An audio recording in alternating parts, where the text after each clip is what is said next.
Levian is a serialized fiction podcast meant for an adult audience. A list of content warning has been included in the episode description.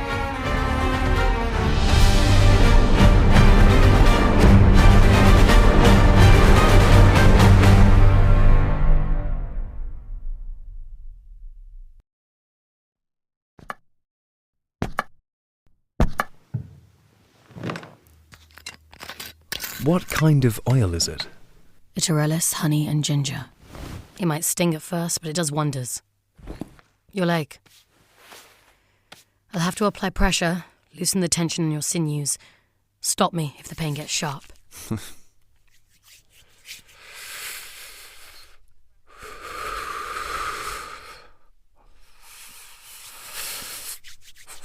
Also helps to be distracted sometimes. Shall I commence my telling, then? Reading between the lines already.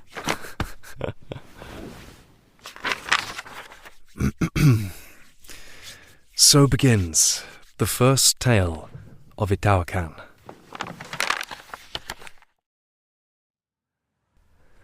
Once, when the world was new and the land barren, a goddess born during the age of feast, the hidden child of Akshar and Itekiti, hidden from all but the court of salt. For Itekiti knew how her lover, the Lord of Teeth, trialed his own kin. She swore their daughter would never know such a fate. Closed became the doors of the Pale Palace. Guests from all other courts exiled at once, putting an end to the 100-year ball, and for the very first time since the moon's shattering, the ocean grew quiet. No siren song was heard across the tide, no clashing of swords between the knights of salt, no new tale of her jester's tricks, no joyful excess echoed through the currents. All of the Pale Mistress's subjects had deserted the sea, summoned to the palace they had been, and called to marvel and adore their new princess, Itaocan.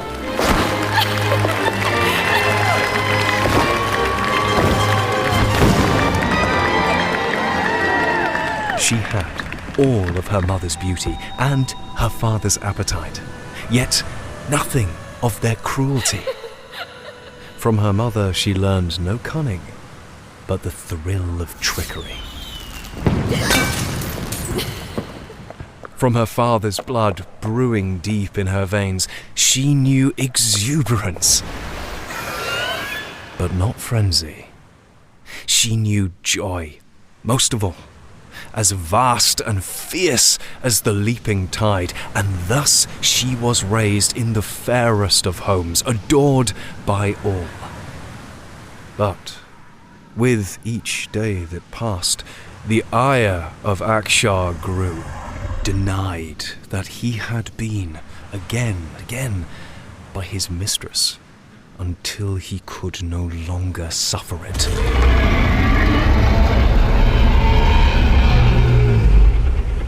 So, he sent the most astute of his subjects, the shape-shifting serpent, to unearth the reason for Itekiti's great silence. The serpent travelled far and wide, granted fair passage through all of the ocean's kingdoms, taking whichever shape suited him most. And at last, he reached the great walls of salt. To this castle, built upon the tide. There, he gave up his litheness for limbs of flesh and bones, and he emerged from the sea as a knight of salt. The doors of the palace opened for him, and there he witnessed great commotion. Members of Itekiti's court running in all directions. So the serpent called, "Brothers, sisters, What has cast such a fright upon this court? It's the princess, O great knight. She is ill, trapped in a slumber she cannot wake from. The mistress demands a cure. Under his armour, the serpent felt great surprise. A princess? He thought, though he dared not ask. Instead, he went towards what the others fled, and found many gathered in a grand chamber, where the mistress held some strange audience. On the bed, the serpent could see the goddess herself, holding on to a dormant body, clutching onto it with tenderness and despair, the likes he had never known from the Lady of Cunning. All around him, the room echoed with laments. "We must call on the Reef Empress, Your Grace," one servant said. "Your sister knows cure to all illnesses." No! Roared Hecate. Do you think she would not tell? You seek to bring the Lord of Teeth to our gates. You seek the downfall of my court, traitor? She had him cut down at once. This was the mistress the serpent knew, and in her arms, undoubtedly, was her daughter, grey-skinned, as if she had turned to stone, agonizingly still.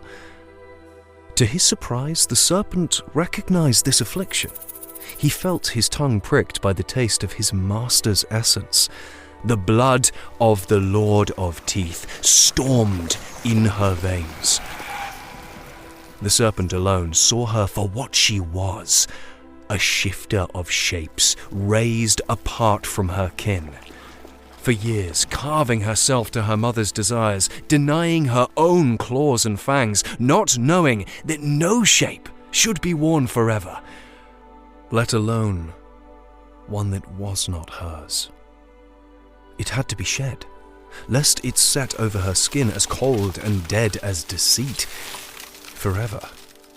But what no one knew of in the court of Salt, none could prevent. And so the mistress wept.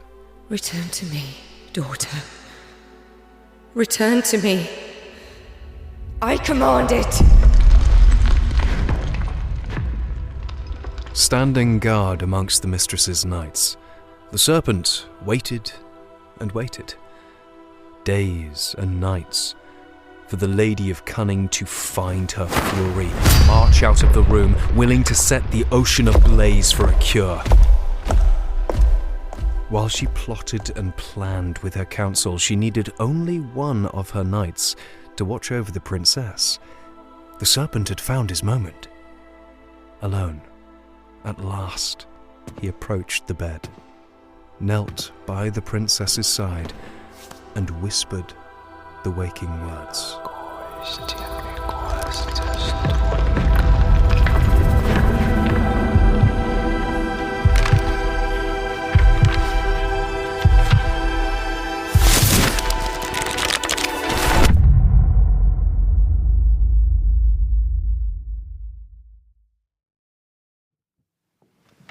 What did he say? His words are only revealed in the second tale. It's a good one. It is said that upon finding her daughter gone, Hecate cursed the serpent and all his descendants, so that the salt would coat their skin, forever binding them to a single form. It's this salt they shed, when still to this day they try to shift shape. So the mistress found the truth. Well, there are 100 more tales, if you wish to know. How does your leg feel? Oh, it's... I should stand, I suppose. It's... steady. What the disease has done, I can't undo. But if you care to come back, the strain you've put on yourself should soon be a memory. I had forgotten such... quiet. How could I ever repay you? 100 tales will do. It would be my honor. Perhaps tomorrow, then? I would like that.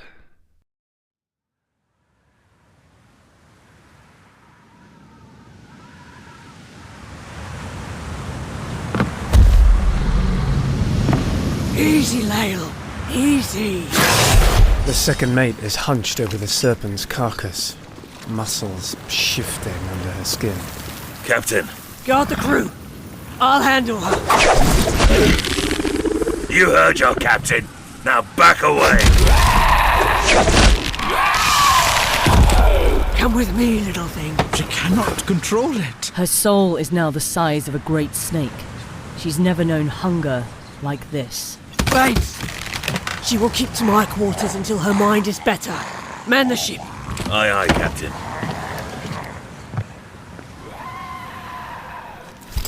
What are you waiting for?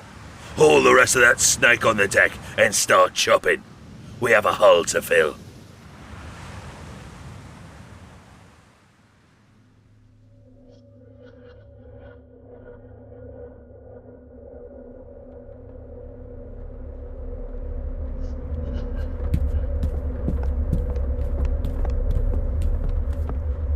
This leads to the attic, Nerea. Yes. There's an access to the roof. There is nothing to fear, Tanathea. You're with me. You made your bed now, little girl. You cannot dream of outrunning her. You deserve some explanations, I know. But not here. Breathe. Trust your craft. The armor beneath your cloth.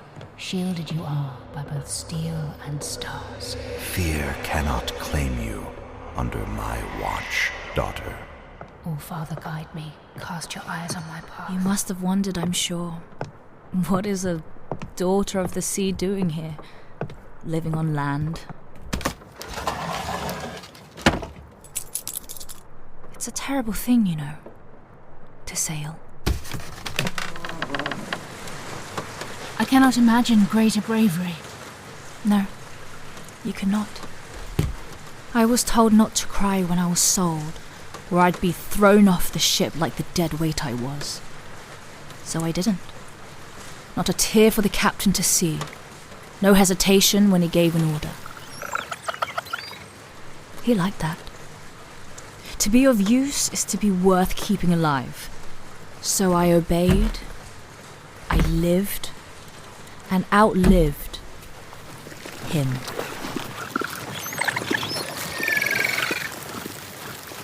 Come. Step out with her, under his light. Our ship was attacked. The renegade.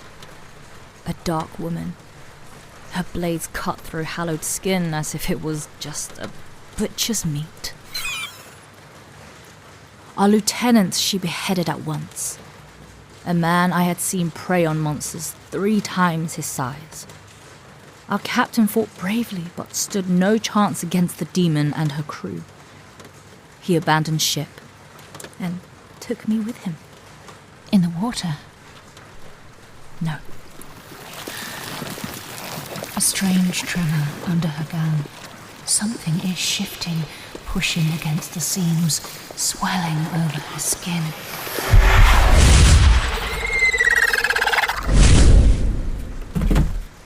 In the air. A dark shadow unfurls behind her shoulders, black feathered wings outstretched. He went as far as these wings could take us, and then he offered them to me. How? Blood for Akshar is always rewarded. He did not want his blessing to fall into enemy hands, but for it to be passed on. I had to wield the blade. We had almost crossed the wounded sea already, closer to our colonies in Nerea. I was to fly there as soon as I could, inform another saint of this tragedy so I could learn to be one of them, to keep the Empire safe. Yet here she is. Deserter, coward. I found one of the Empire's outposts on the shore, found a Levian leading our forces. I must seem so foolish, don't I? To think my captain meant that this blessing was mine to keep. It had to be passed on. Yes. It was meant for a captain. No A general. Someone worthy. It's a miracle I escaped. If it is a miracle, it is your own doing, Nerea. The gods reward actions. And Edmar said they do not make mistakes. That Akshar bent these wings for me. You were chosen. And to be chosen, I found, is to be tested. The merchant prince. Lead me to him. At this hour? Precisely. I prayed a long time for this day to come. You were heard. Take my hand.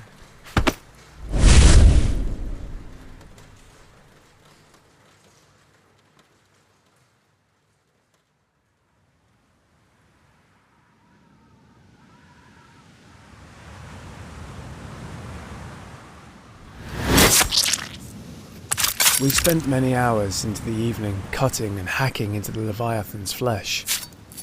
While a good part of the meat would be dried and preserved, some had to be consumed immediately, and this, alongside the birth of a Levian, called for a feast. But the longer Sibi kept Lael hidden away from us, the more whispers started coursing through the deck. What do you think they're doing in there? Captain likes her own kin, doesn't she? The priestess said Lael hungers. What's the captain got to feed her? Huh? Both of your tongue if she is this. Cliffer. Priestess, you fought admirably tonight. You have no say in what's admirable. Pardon? The Nightclaw was mine to face. You've intervened. I believe it's the deck I saw you face. I was to be tested and you've denied me my fate. I've denied your death, for which I am sorry if it matters. Better to die with honour than live without it. Priestess, where is honour in a crab? Moon is high, lads. Put your axes down. Bring out the kegs. Akshar called for blood. I will see him satisfied. Try a couple of fingers then, it might help you both. Your lips are as thin and wretched as your soul, Cliffer. A pair of sea worms you bear above an inbred chin, flapping about to the endless stream of shit you call thoughts. Let out another spurt of your dysenteried mind into the holy air I breathe, and I will rend you asunder. God below. You sound like my mother. Priestess! Come and fill your cup. Blue Blood here can take the rest of that meat to the hold. Yes, Lieutenant.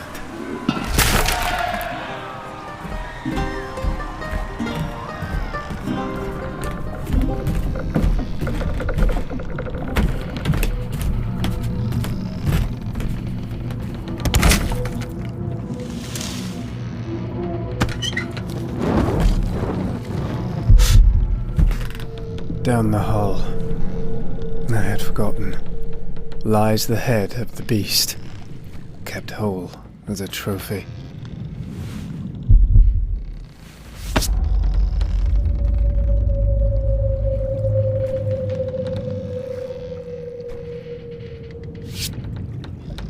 Jaws closed and limp, burning fins now ashen.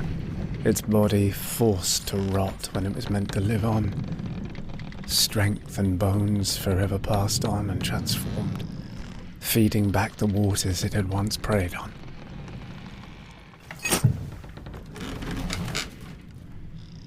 For the first time since my trial, there are no orders to follow.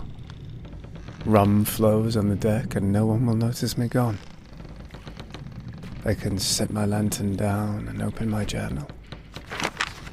I can stay and try to revive what has been lost.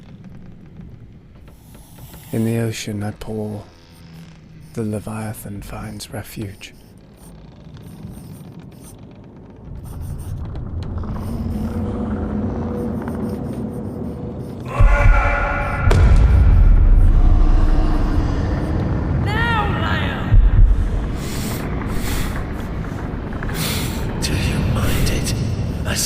Touch upon that soft skin. Does it fill you with rage or reverence?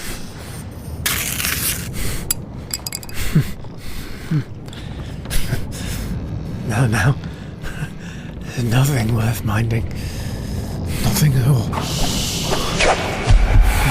Your trial is not over yet.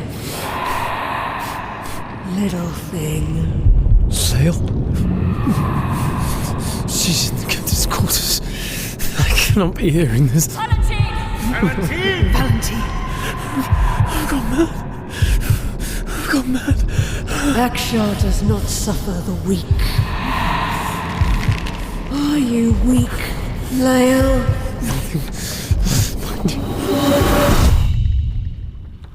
Quiet. Witness, I said, my brother's blessing. Are you a child of the hunt? Or are you prey?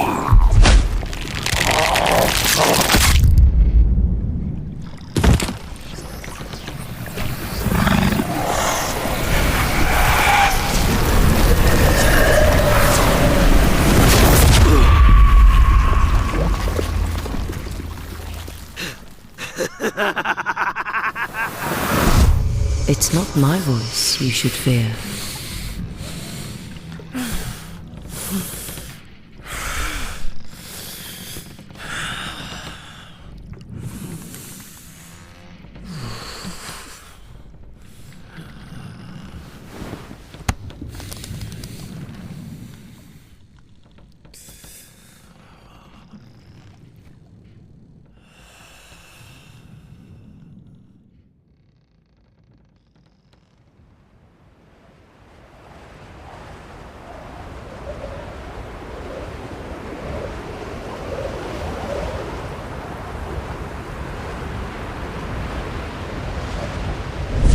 Hold on! The wind is most treacherous above the city. She soars through the air as if you weighed nothing, her wings cutting through a gale you could never withstand. Breathe, Tanathea. The All-Father watches closer than ever. Look upon his land, see as he does. Your empire. Yours to claim. Even ravaged, your kingdom still shines, All-Father. The bloodvine blooms under your eyes. A trail of stars through the city. The bloodvine. You can see it all from here. You needn't explore the sewers, stumbling in the dark. There! Clusters of flowers near the hill, so close to the domain. I see the manor! Yes, this is the one. Shield your eyes. The descent is swift. Wait!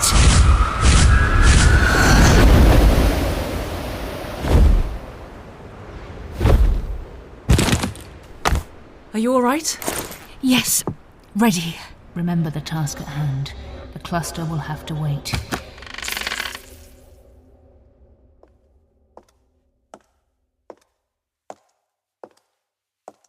If the beast hadn't brought you here herself, you would never know she shadows your steps. Right behind you, yet you do not hear a thing. Do you see it yet? The height of your arrogance. You stand no chance facing her. You need none but the stars. Here. Is this? The third son lies sleeping behind this door.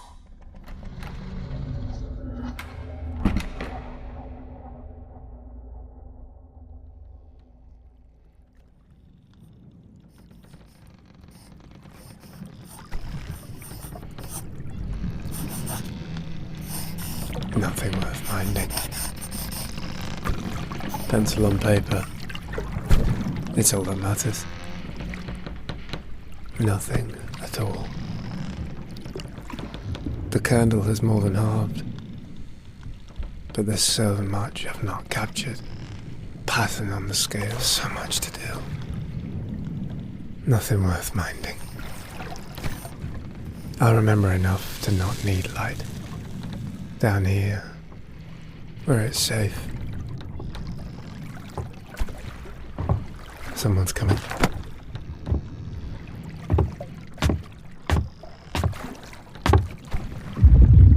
Still here, Blue Blood? What are you hiding from? I was only seeking some quiet, Lieutenant. Bad luck, then. Bad luck. He brings a scent with him. It's heavy and sweet. Rum. What's that in your hand? An offering from my family. A journal. Were you never tempted to do something of value? To have all this time, youth and gold wasted on paper? Fucking cliffers. Pick it up. Much better. You've become a good lad, haven't you? If there's nothing else I'm needed Are for... you not going to say thank you? I gave you a compliment. Thank you, Lieutenant. You've lost me a lot of coin, you know. Bet you wouldn't last. Yet here you are. If there's nothing else I'm needed for... Oh, nothing. Go on. The captain told me about your trial. And, what was he said? You took the stand and called it worship on the altar of a bed. Was that true? True enough. I thought she might have lied to me because surely the gods won't let it stand. Yet again, here you are, So maybe the gods care little about where my cock leads me. Or maybe it won't be quick. Not for the likes of you. When the waves finally take you, there'll be 1,000 teeth waiting to cut open your throat and rush torrents of salt through the open hole. Oh, enough of this theatre. You will drown and burn for days until nothing is left but the... Give him what he wants. My fingers have gone deathly pale around his throat. A ghostly stain on my skin that I see spread through my arm, tightening muscles and sinews into something as dense as stone. Not you. Not you. What does it matter to you, Lieutenant? If my fate is sealed, why do you take part? You do not deserve this. The beast lurches awake, fighting against the weight of me. Something else as well. Oddly familiar. A bulging pressure under me, pushing against the cloth. It swells in his trousers. For just a heartbeat, he turns still. A glimpse of terror on his face. Immediately rescued by rage. I brace myself, expecting another bashing. But Baines keeps still. We do not cower in my court. Stand. He sees danger in the marble skin that covers my arms. He takes a step back, fighting the urge to tear me apart, and retreats.